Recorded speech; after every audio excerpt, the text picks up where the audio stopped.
And tonight's event is on the future of conservatism. The event tonight is co-sponsored by the American Conservative.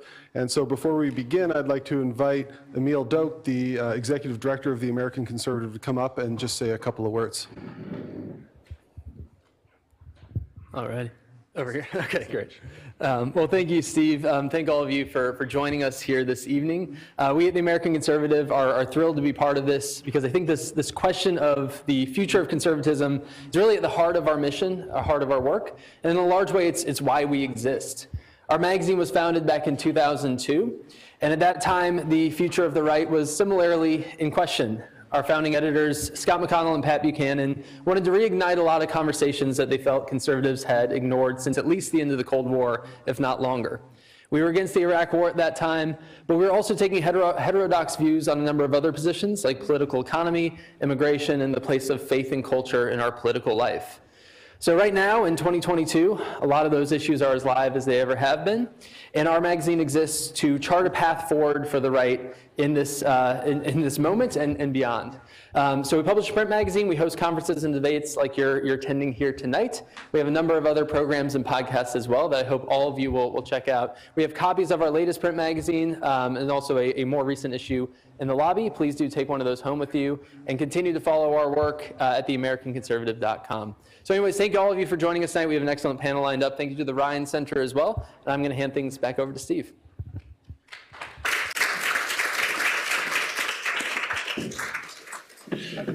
Okay, thanks, Emil, and thanks to the American Conservative again for co-sponsoring this event.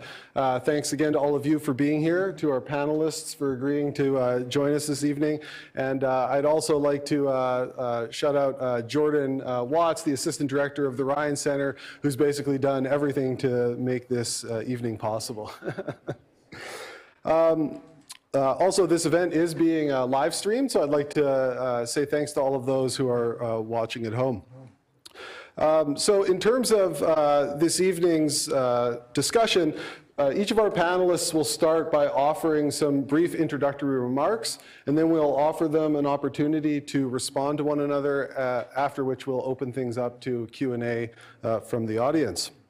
Tonight's speakers, immediately to my right is Sohrab Ahmari. He's contributing editor at the American Conservative and a visiting fellow of the Veritas Center for Ethics in Public Life at Franciscan University. His books include From Fire by Water, My Journey to the Catholic Faith, and The Unbroken Thread, Discovering the Wisdom of Tradition in an Age of Chaos. And you're currently working on a new book, isn't that right, Sohrab? Sure. And what's the topic of that book? It's about private tyranny. Okay, privatized tyranny, good. Next is Timothy P. Carney. He's senior political columnist at the Washington Examiner and a senior fellow at the American Enterprise Institute, where he works on economic competition, cronyism, civil society localism, and religion in America. He's the author of The Big Ripoff, How Big Business and Big Government Steal Your Money, Obamonomics, How Barack Obama is Bankrupting You and Enriching His Wall Street Friends. And then Alienated America, this is his most recent book, Why Some Places Thrive While Others Collapse. And then last but not least, we have Dr. William B. Allen, Professor Emeritus of Political Science at Michigan State University. He was also a senior fellow of the Ryan Center here at Villanova a couple of years ago.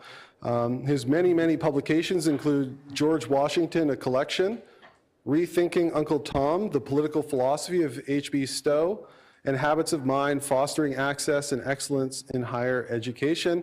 And I believe he also has, in about a year, a new translation and commentary on Montesquieu's Spirit of the Laws forthcoming. Okay, so tonight is, the topic of our conversation is the future of conservatism. For opening statements, we'll proceed in the order that the panelists appear on the poster, so we'll start with Tim.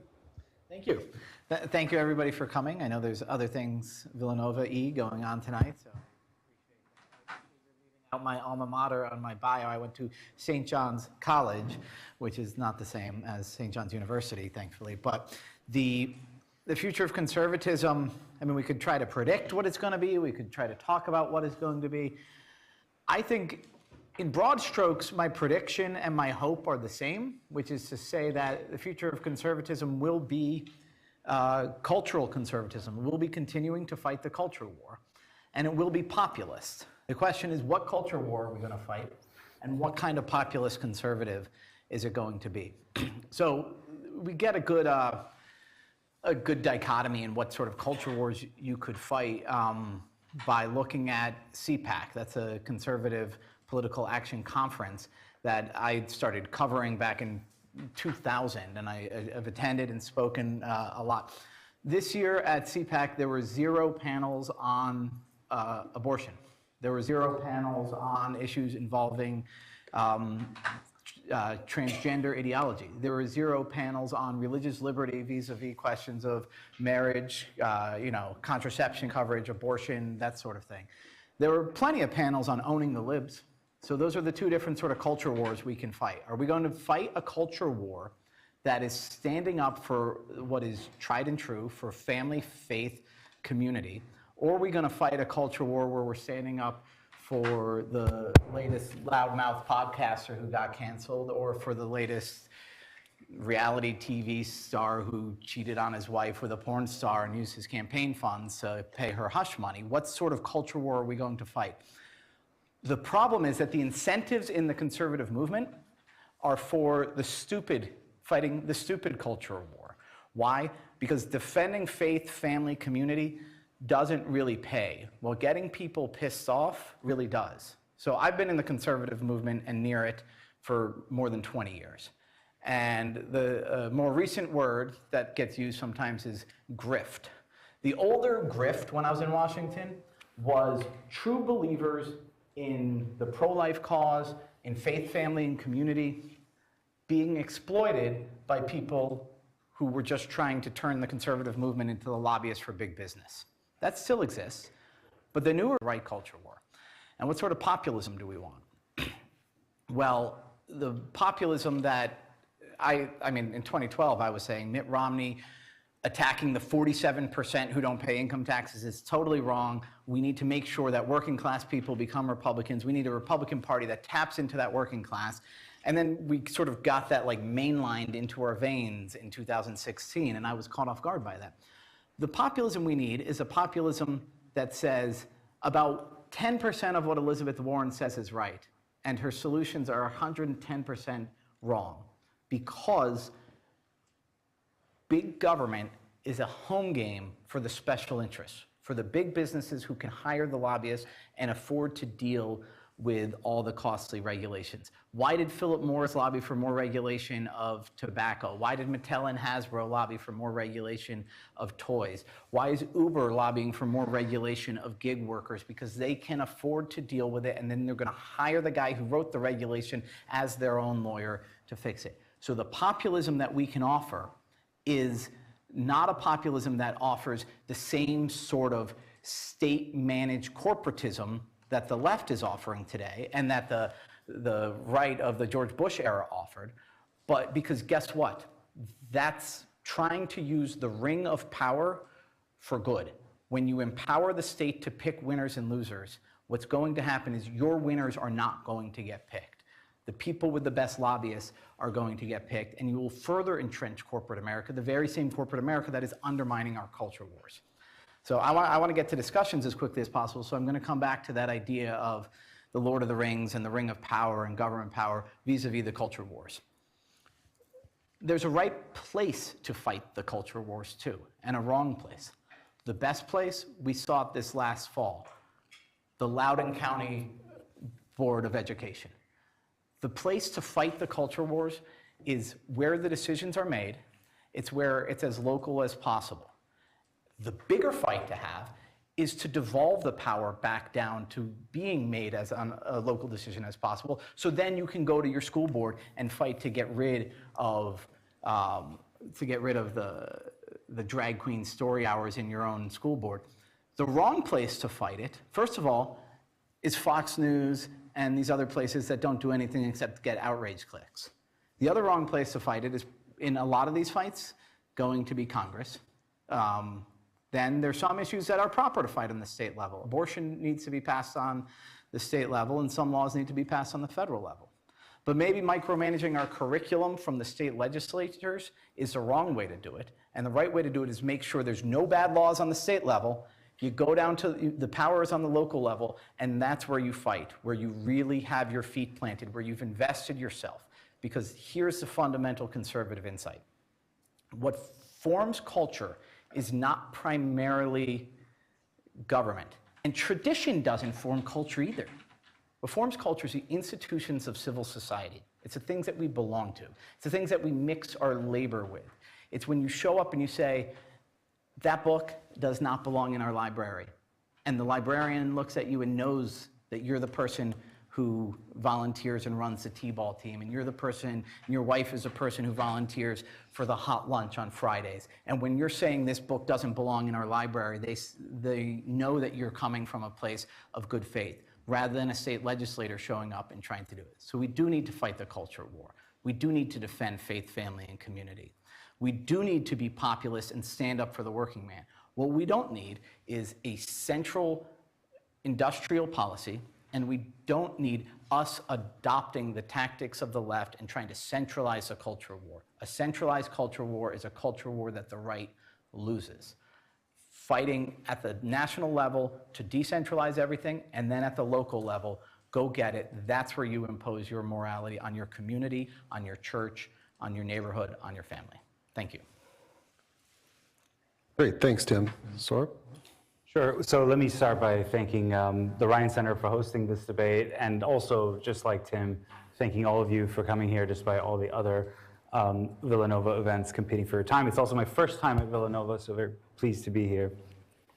Has anyone here seen The Shining? I think most people have. Stanley Kubrick. I mean the Stanley Kubrick version. Good, because that classic horror movie provides a great image for what much of the conservative movement is today. The movement is like the woman in room 237.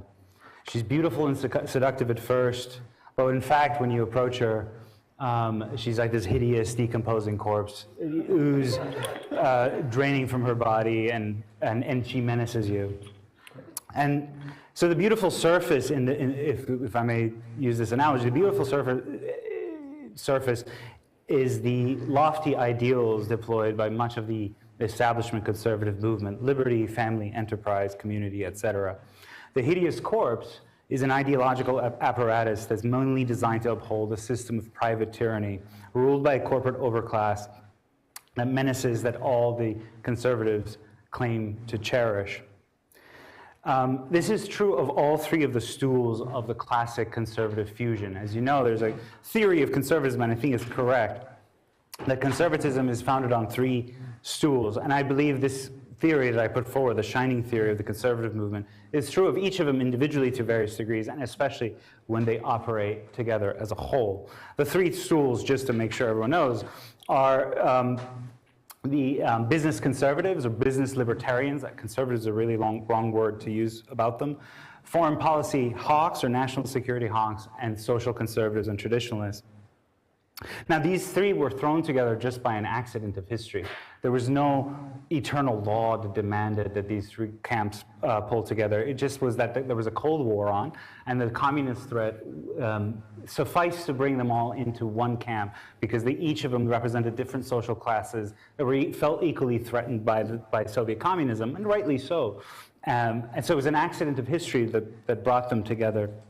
The fact that they don't need to all be working in tandem together is proved by the fact that especially after 2016, with the rise of the Trump event and of populism across the developed world, really, Trump, Brexit, rise of populist conservatives across the developed world, shattered that alliance, so that you had the three groups at each other's throats across different lines of alliance and enmity. So that fusion is dead. I think a lot of people would tell you today that fusion, there's something broken about it. There is still a profound kind of folk libertarianism, which I support, by the way. There's much that's healthy about it in the GOP base. But the folk libertarian is not in the same place as the kind of pro-corporate libertarianism that comes from Washington, D.C. think tanks and magazines, because the people who espouse that kind of folk libertarianism find themselves on the sharp end of big tech censorship. They don't favor open borders the way the Chamber of Commerce does, so they're in tension together. The hawks and libertarians are at each other's throats in some ways, because the hawks, at least when it comes to security, favor really big government, really a surveillance state. The hawks are also indifferent at best, to the social conservatives. And then there is this emerging fourth camp of what I would call unchurched populists who don't quite fit into any of the three camps. So the whole fusion is very much flawed, but again, I would say that all three of those groups have failed on their own terms, and that's really the shining metaphor. So the neocons promised freedom, but they really wrought 2 decades of instability in the Middle East, shattering existing states, all again in the name of freedom, and all along the domestic hearth crumbled. The social conservatives preach family, community, etc., but they don't pay attention to the material base, the material foundation that sustains family, that sustains community. If you have a society in which corporate forces constantly create dislocation, constantly create instability in workers' ability to access healthcare, access sufficient wages, and so forth, you're not going to have the things that social conservatives claim to preach for. And then there's obviously the libertarians. They preached liberty, but really what they're talking about is the freedom of the firm, especially of the large firm, to utterly subjugate the worker and the consumer.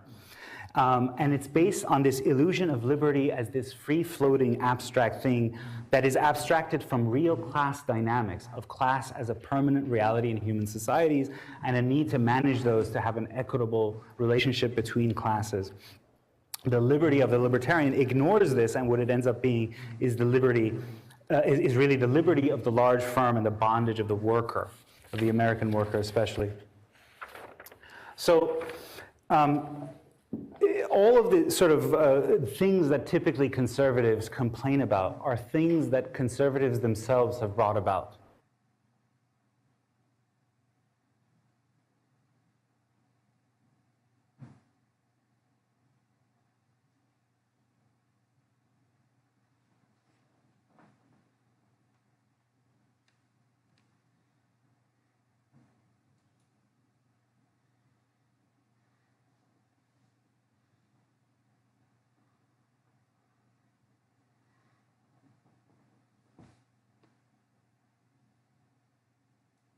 As well. All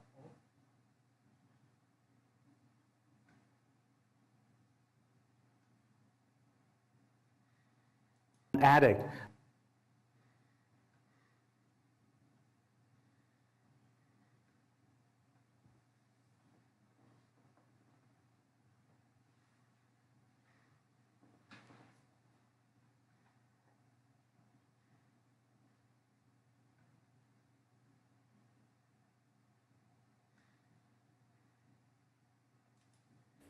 And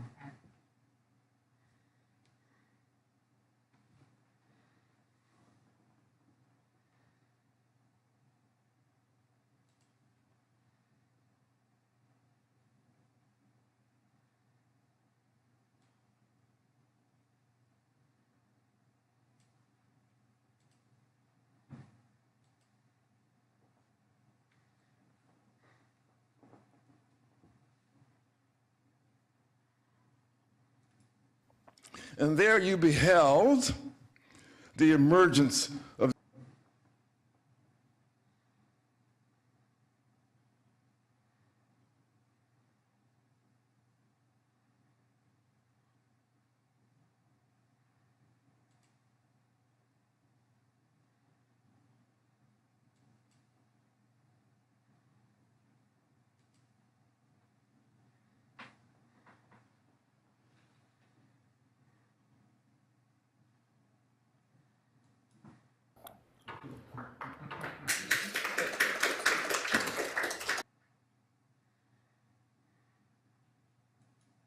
a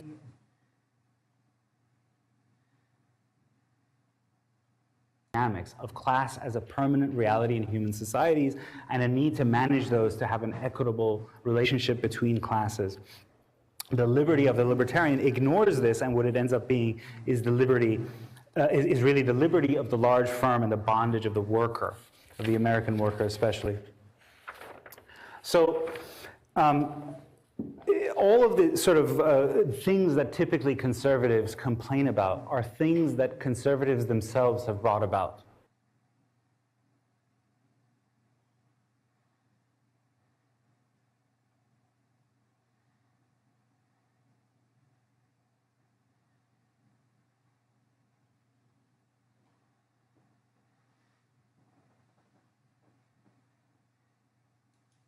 Shall not be imparted.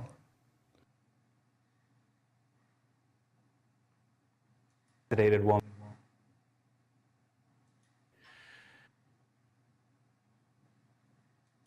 Or is it a